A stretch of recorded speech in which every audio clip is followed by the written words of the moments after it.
Picture this. It's the year 64 AD. The city of Rome is on fire. Emperor Nero stands in his palace, watching the flames consume entire neighborhoods. The official story will blame Christians. But here's what history books often miss. In that same year, while the city burned, Nero committed a different kind of arson.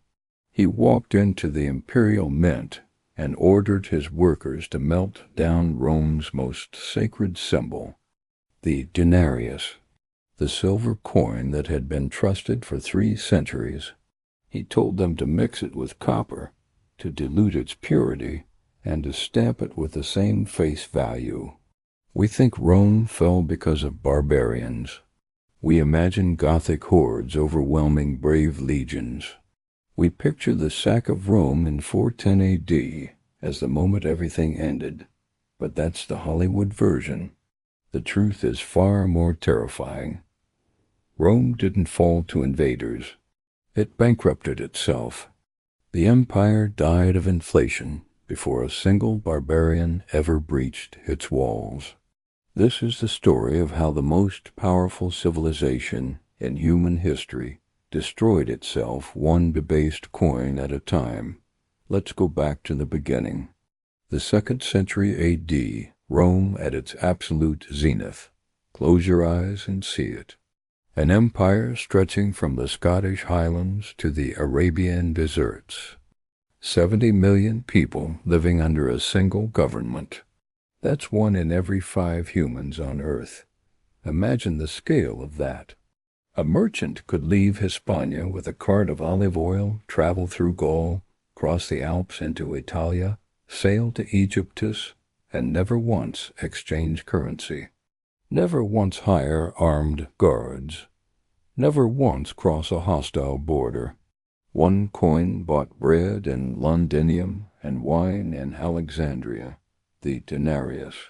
A small silver disc weighing 4.5 grams, 95% pure silver. This wasn't just money, it was a promise. A contract between the state and its citizens that said this coin will hold its value tomorrow, next month, next year.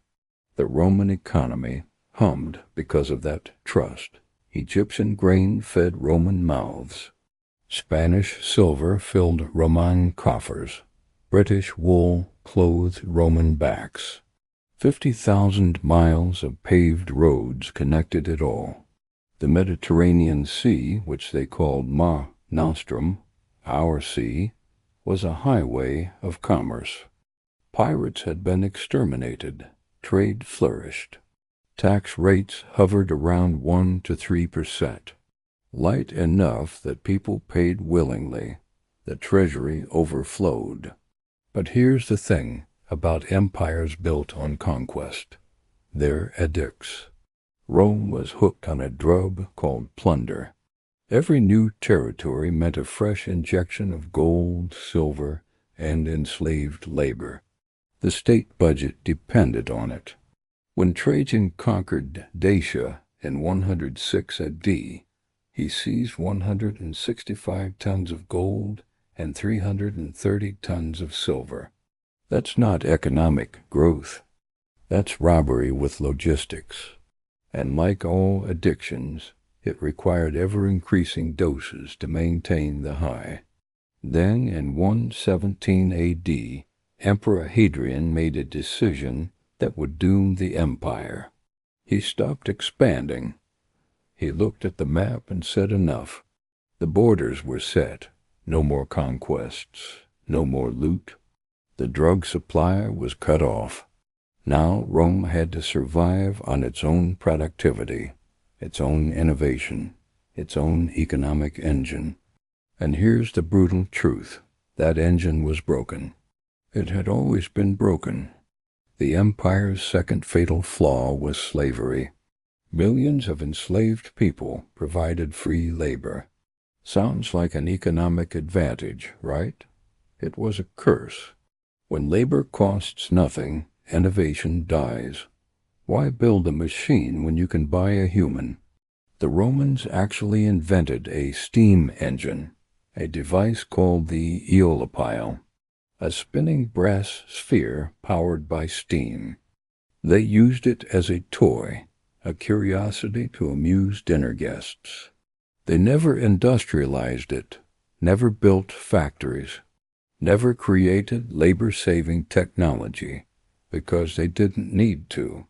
The Roman economy peaked in the 2nd century and then flatlined. No technological progress, no productivity gains, just the same agricultural output per acre that their ancestors achieved 500 years earlier. Meanwhile, expenses kept climbing. The military, that's where the money went. By the late Empire, Rome maintained between 300,000 and 500,000 professional soldiers, stationed along thousands of miles of frontier. Just paying their salaries consumed over half the imperial budget. But it got worse, much worse. Many emperors didn't inherit the throne, they seized it. And to hold on to power, they had to bribe the army. These bribes were called donatives. When Septimius Severus became emperor in 193 AD, he paid each Praetorian Guard a year's salary just to secure their loyalty. 25,000 denarii per man. That's the entire treasury of a small province. And once you paid that bribe, you could never lower it. Try to cut military pay, and you'd wake up with a sword through your chest. The soldiers would just find a new general who promised them more, so military spending became a ratchet. It only moved in one direction, up. By the 3rd century, the empire faced a choice: raise taxes to unbearable levels, or cheat. They chose to cheat. And that's where Nero's decision in 64 AD became a template for disaster. The debasement started slowly, almost empirically. Nero reduced the silver content from 95% to 90%. He pocketed the difference. 5% doesn't sound like much, but it shattered a principle. For 300 years, the denarius had been sacred, untouchable. Now it wasn't. The next emperor did the same, and the next. Each one shaved a little more silver, mixed in a little more copper, minted a few more coins. Marcus Aurelius, the philosopher king, the man who wrote Meditations, dropped the purity to 75%. He needed to fund his wars against Germanic tribes. Septimius Severus, whose motto was literally enrich the soldiers and scorn all other men, slashed it to 50%. Half the coin was now base metal. By 235 AD, the empire entered what historians call the crisis of the 3rd century. 50 years of chaos. Almost 50 emperors in 5 decades. Most murdered by their own troops or rival generals. And through it all, the debasement accelerated. By 270 AD, the denarius was a joke. A bronze coin with a microscopic silver wash, 0.02% silver. You could rub the silver off with your thumb. It was trash, and everyone knew it. Hyperinflation hit like a plague. Merchants weren't stupid. They saw the coins getting lighter, the silver disappearing. So they raised prices, not by a little, by orders of magnitude. In the 2nd century, a modius of wheat, about 2 gallons, cost half a denarius. By 335 AD, that same measure cost 6,000 denarii. Let that number sink in. 12,000 times inflation in a century and a half. If you had savings in 200 AD, you were rich. If you still held those same coins in 300 AD, you couldn't buy a loaf of bread. The middle class was annihilated. Shopkeepers, artisans, clerks, teachers, anyone whose wealth was held in currency, gone, wiped out. Meanwhile, the aristocracy, the senators with their vast estates and gold hoards, they were fine. They owned assets, land, olive groves, vineyards, real things that held value. The economic inequality became a chasm. Trust evaporated. A merchant in Gaul wouldn't sell wine to a buyer in Rome because he didn't trust the payment. Trade networks that had existed for centuries collapsed overnight. People reverted to barter. Farmers traded grain for pottery. Soldiers demanded payment in food and clothing because they refused the official coins. The sophisticated Roman economy, the common market that had been the envy of the ancient world, died. It fragmented into thousands of local subsistence economies. Rome had gone medieval before the Middle Ages even began. In 284 A.D., a tough Illyrian soldier named Diocletian seized power. He saw the chaos and decided to fix it with brute force. In 301 A.D., he issued the Edict on maximum prices, a decree that set legal price caps on over 1,000 goods and services. Bread, wine, meat, cloth, labor, everything. The penalty for violating these price controls? Death. Diocletian believed he could command inflation to stop. He couldn't. The edict was an instant catastrophic failure. When you force merchants to sell goods below their cost, they stopped selling. Markets vanished. Official shops closed. Goods disappeared into black markets where they sold for 10 times the legal price. The urban poor, the people the edict was supposed to protect, starved. Diocletian learned what every command economy learns eventually. You cannot decree value into existence. The market will always win, but the state still needed revenue. So Diocletian unleashed a tax system so brutal it crushed what remained of Roman prosperity. He reformed the tax code and made it inescapable. He created a class of local officials called the coriales. These were wealthy city councilors, and Diocletian made them personally responsible for collecting taxes in their district. If the district came up short, the coriales paid the difference out of their own fortunes. This wasn't civic duty, it was financial suicide. Within a generation, being a curialis became a curse. Families fled. They renounced their property. They bribed officials to escape the obligation.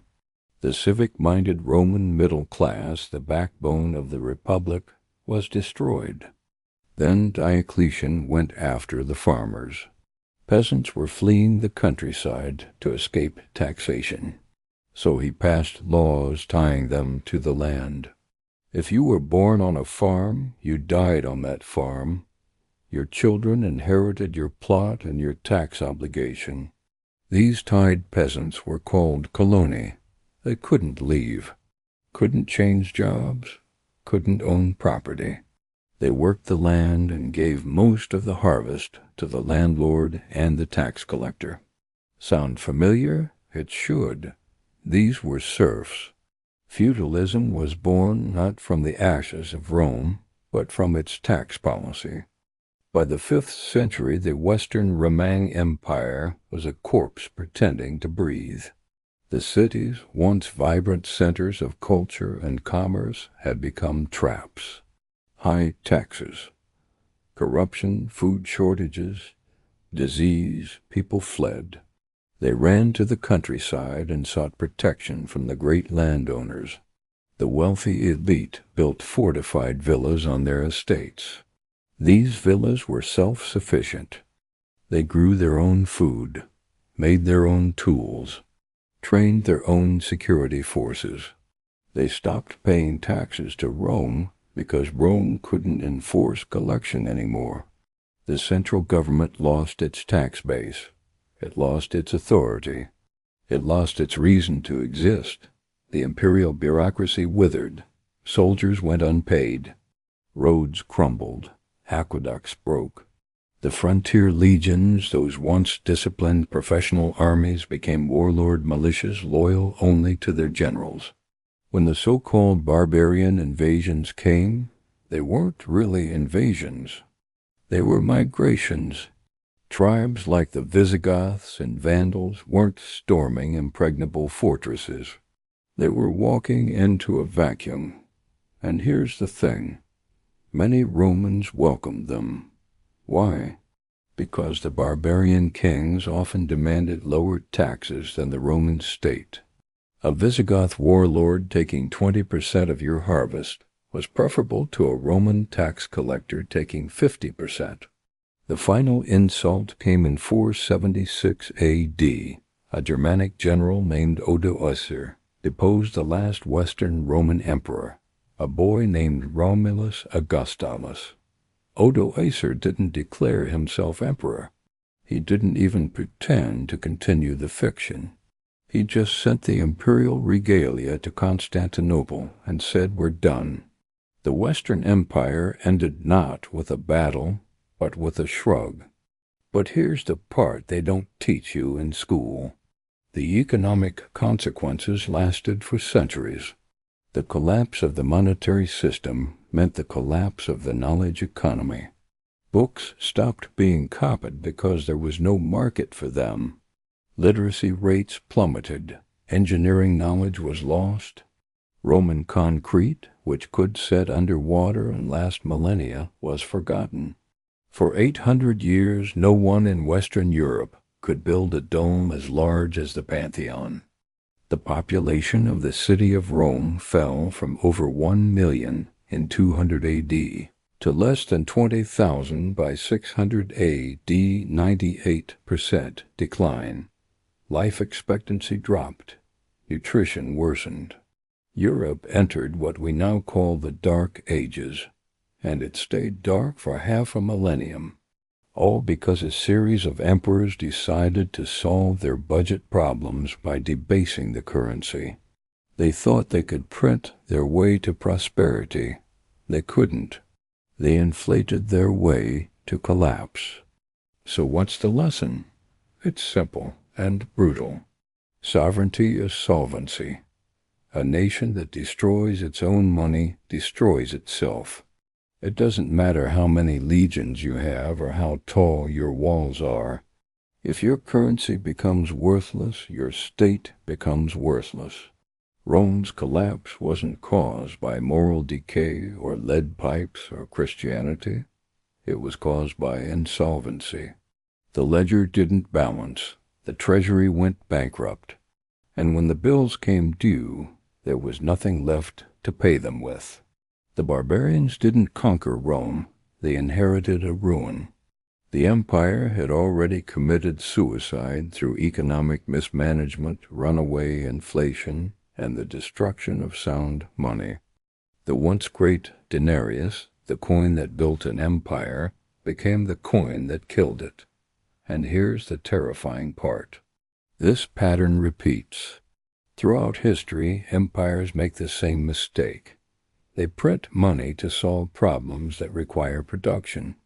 They debase currency to pay debts they can't afford. They assume the trust of their citizens is infinite.